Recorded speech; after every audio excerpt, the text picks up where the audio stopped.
بلاول بھٹو حکومت سے ناراض، وزیر اعظم نے چیئرمین پیپلز پارٹی کے تحفظات دور کرنے کے لیے نائب وزیر اعظم اسحاق ڈار کو خصوصی ٹاسک سونپ دیا۔ نائب وزیر اعظم جلد بلاول بھٹو زرداری سے ملاقات کریں گے۔ اپوزیشن سراپا احتجاج، اتحادی ناراض، حکومت کی بڑھ گئی مشکلات۔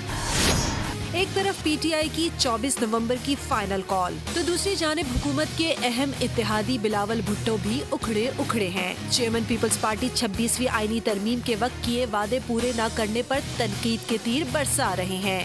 ہمارا جو مسلم لیگ کا اور پاکستان پیپلز پارٹی کا معاہدہ ہوا اس کا خلاف ورزی ہو رہا ہے۔ حکومت وقت نے جو ہم سے آئین سازی کے وقت باتیں کی اس بات سے وہ پیچھے ہٹے۔ حکومت کے لیے نرم گوشہ رکھنے والے مولانا فضل الرحمان بھی کئی بار حکومت سے قبلہ درست کرنے کا کہہ چکے ہیں۔ 26ویں ترمیم پر ہمارا کتنا بڑا اختلاف تھا، لیکن ہم نے 1 مہینے سے زیادہ مسلسل مذاکرات کیے۔ اس پر بھی حکومت کو نظر ثانی کرنی چاہیے۔ یہ روش ہمیشہ ناپائیدار رہتی ہے۔ صورتحال کو دیکھتے ہوئے حکومت نے چیئرمین پیپلز پارٹی کو منانے کے لیے نائب وزیر اعظم کو اہم ٹاسک سونپ دیا۔ وزیر اعظم شہباز شریف کی ہدایت پر اسحاق ڈار پی پی قیادت کے تحفظات دور کریں گے۔ سبسکرائب کریں اور بیل دبائیں تاکہ کوئی خبر رہ نہ جائے۔